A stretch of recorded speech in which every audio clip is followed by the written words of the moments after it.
Now, from Wish TV, your local news source, this is All Indiana Politics. Good morning and welcome to another edition of All Indiana Politics on this Sunday. Today we go one-on-one with Governor Eric Holcomb. 1 year into his second term in office and 2 years into the pandemic that has ravaged the state and the nation. The governor is with News 8's Scott Sander.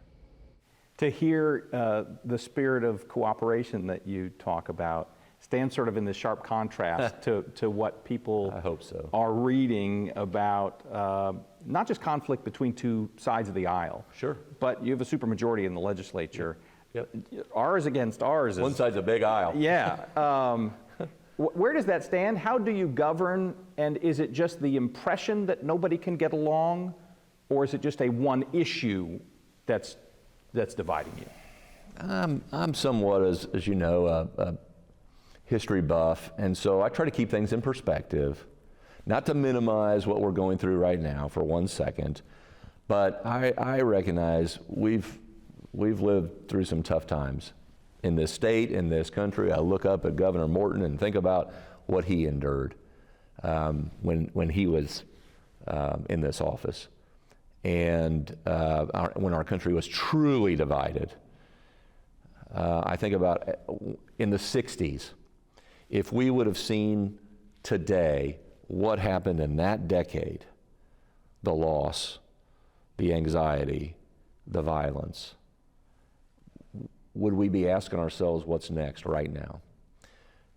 At the very outset of our nation, when we were at odds with one another about what kind of nation this would be.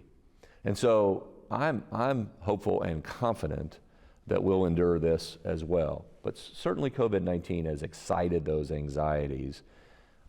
That really, in my opinion, calls for calm, decisive, but calm leadership that's built on data and built on expertise and talent surrounding every decision that we make.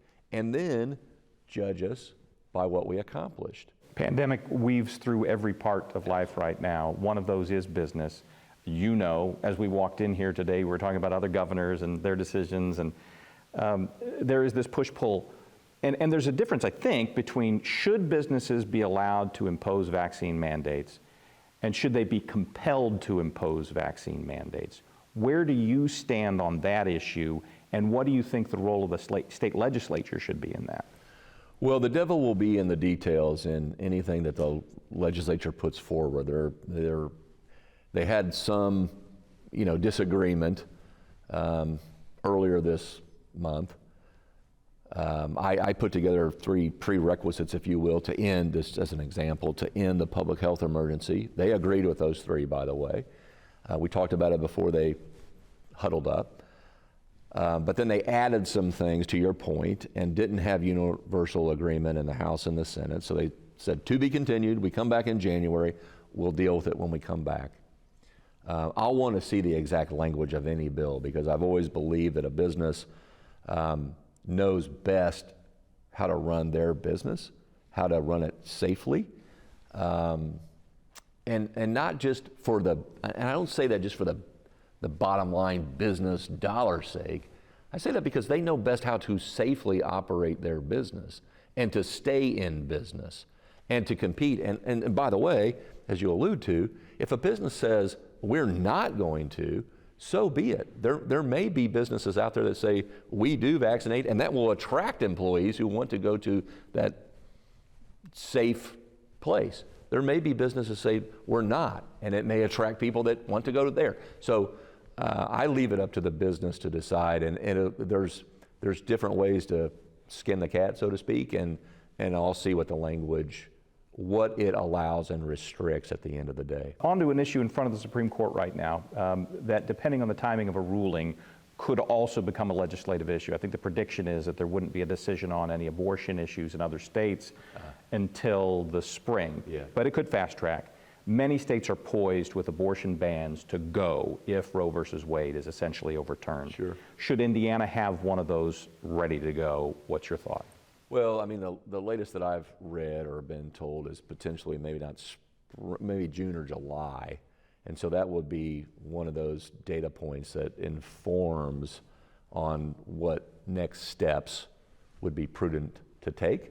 But again, this would be one of those issues, just like every other issue that's not on my agenda right now. But yes, we're going to be tracking any bill that would make its way through the session, either in this short session or, you know, we're only 13 months away from the next session when you would have the benefit of knowing exactly definitions and restrictions and et cetera, because right now it's all hypothetical about what people think might happen. I like to deal with facts. Given the opportunity, would you take Indiana's law and move it in a more restrictive direction, if that's possible? I will have to see what the legislation spells out. Education issues, obviously a big part of your agenda coming into this year, the question of teacher raises, teacher pay long-term, attracting and retaining teachers. How do you think the year went with the money that the legislature found and the ability of the local schools then to decide how to use it? And then how does the new structure of the Department of Education with an appointed head fit into all of that? Well, we need an hour to go over this, because this is good stuff. I mean, no, and we've come a long way, by the way. And with the department, I'll take it last part of your question first. I mean, the Department of Education right now is building a lot of transparency into the data that they get. And that's a really good thing. So we can now track real time, close to real time, how many students are actually in school, which is really important to us right now. We're about 95% of our students are in class. And so anecdotally, when you hear, you know, a school has been quarantined, you might think that's happening all over the state of Indiana. 95% are in class. So schools are doing a good job of making sure that that learning or that loss of time that leads to learning loss or have to make up is not occurring right now.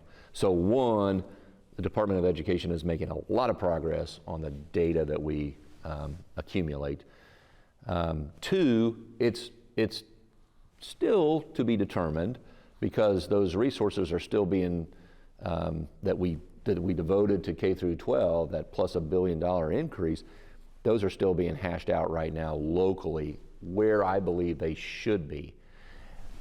Anecdotally, again, district by district, I am hearing good news come out of schools where the superintendents that told me, we hear you, we're going to get it to our teachers, they are. So I just want to see a lot more of that.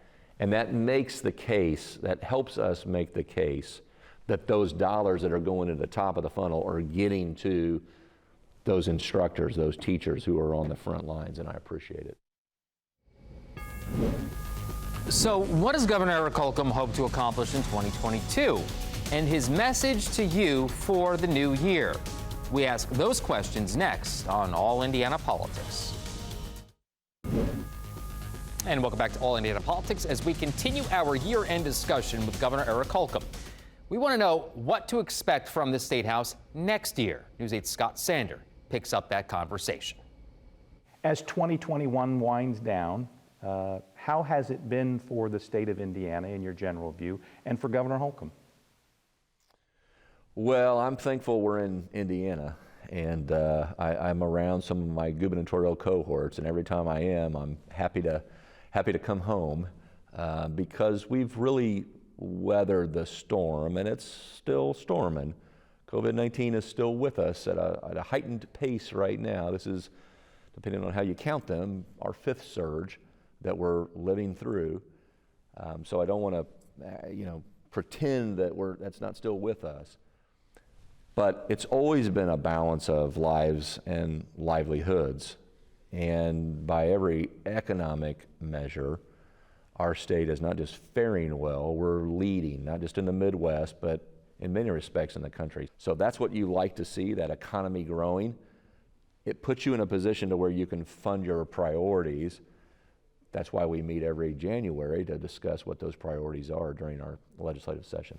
Give us some sense about what your agenda will look like, and I know you'll want to release a full detailed version, but what will the pillars, the priorities be for you? and not to be coy about it, but we will look for December 16th, we'll get some current information.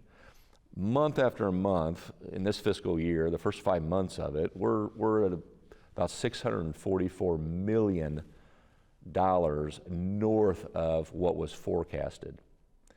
So that's good.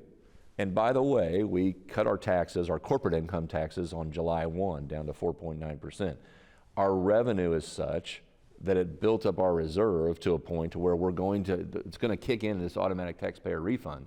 So taxpayers will see money come back, tax cut in a sense, come back later next year.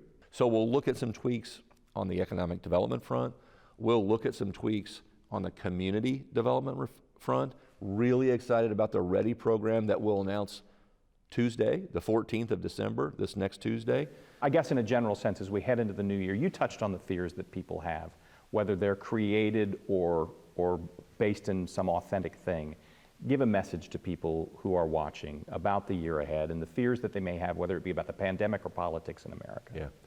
Well, fortunately, in the state of Indiana, what we have proven can occur is we can balance safety in our lives. We have it within ourselves to make those smart, safe decisions.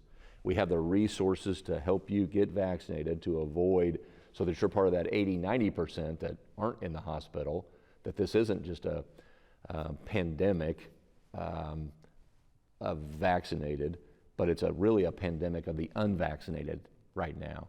So the answer's there and it's available. And then secondly, we're going to continue to grow. We're going to continue to prove in the state of Indiana that our economy can grow so that we can address all those other challenges, infant mortality, maternal mortality, suicide rates, all those other lingering issues that may be tethered to the COVID-19, maybe not. They were here before that too. They're just excited right now. And fortunately, we have kept our eye on the ball, and we're continuing to make sure that our economy is growing so we can address the challenges before us and truly lead the way, not just in the Midwest, but in the country. So what about the legislative push to block employer vaccine mandates? Our political experts talk about that next on All Indiana Politics.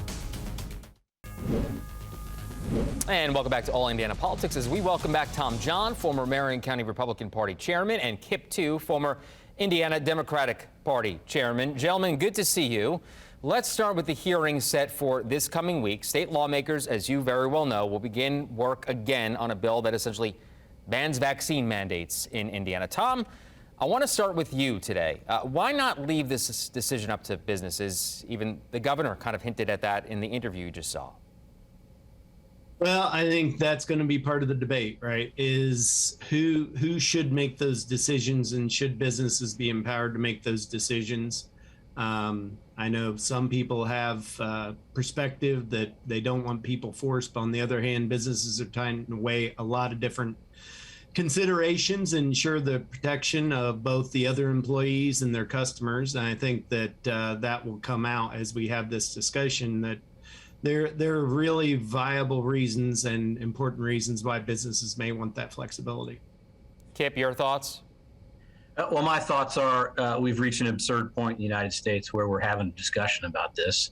U.S. Chamber of Commerce, the Indiana Chamber of Commerce, the Indy Chamber of Commerce, all have been about as vocal as they can be that they want to be left alone to make those decisions. The Indiana National Guard has been called out to try to help facilitate hospitals in the state of Indiana to deal with the latest surge. Taxpayers are underwriting the bad behavior of the unvaccinated. What people fail to think about is, yes, we all are for personal liberty. Everybody wants personal liberty, but your personal liberty stops at a point when it's impacting everybody else's lives in a very significant way. And people need to get vaccinated, and if it takes a mandate to get them vaccinated, we ought to be for it. Tom, you want to respond? Well, I will say one thing is, at the end of the day, I think there should be a possibility that if somebody wants to go through a testing protocol, perhaps that's what you do. Forcing vaccinations, I understand why people have some trepidation. Obviously, there's the pushback that you do have required vaccinations in other circumstances. So this is a complicated issue. You shouldn't vilify anybody. We're trying to bring people together. I think that's the point of the hearing, is let's hear what people have to say, and let's not presuppose what the legislature actually ends up doing or what the governor ends up doing. Kip, Tom brings up a good point, the messaging on this. Do you think that maybe if the messaging changed, it could go a long way? I don't know. We've tried a whole bunch of things. Look, Joe Biden originally said he didn't want to impose mandates. Trying to cajole people, used every celebrity we can think of in this country to cajole people into getting the mandate. We tried to be really nice for 6 months. People still wouldn't get the vaccine. And now we're in our 5th surge. And so, I don't really buy this. Well, we all got to listen to everybody and be nice and take into account, all of their feelings about it. That's great, but we are in our 5th surge. Our hospitals are overrun again. Right. We keep continuing to do the same thing time after time. Yeah.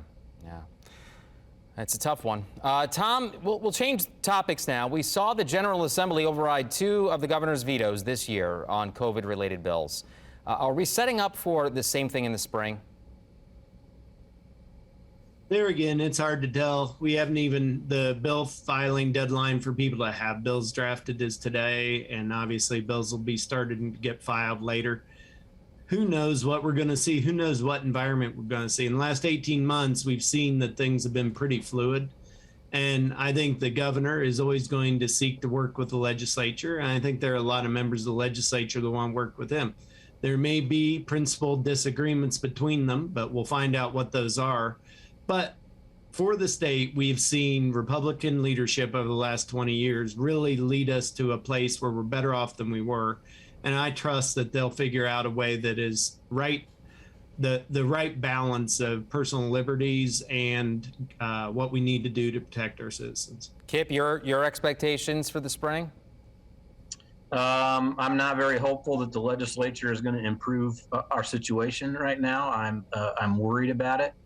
I have not seen, I think, what I would like to describe as the most rational behavior.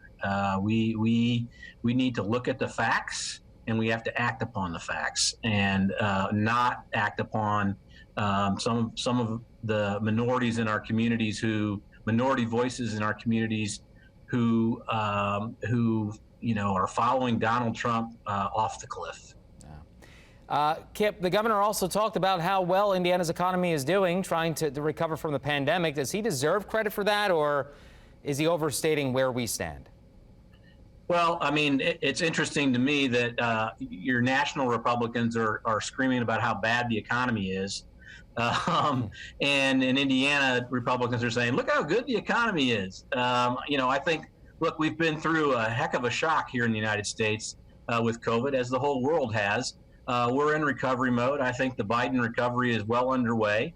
We do have to worry about, inflationary pressures, and Republicans want to blame that all on spending, but most of the spending hasn't even occurred yet. So it's kind of absurd to be talking about the increase in spending causing it. I mean, inflation has happened in large part because we had a shock shutdown, and now we've sort of had a shock everything opening back up, and it's just caused some inflation, and we have to be careful about it. But the economy is roaring just about everywhere. Tom, I'll let you get the last word. We have about 30 seconds left.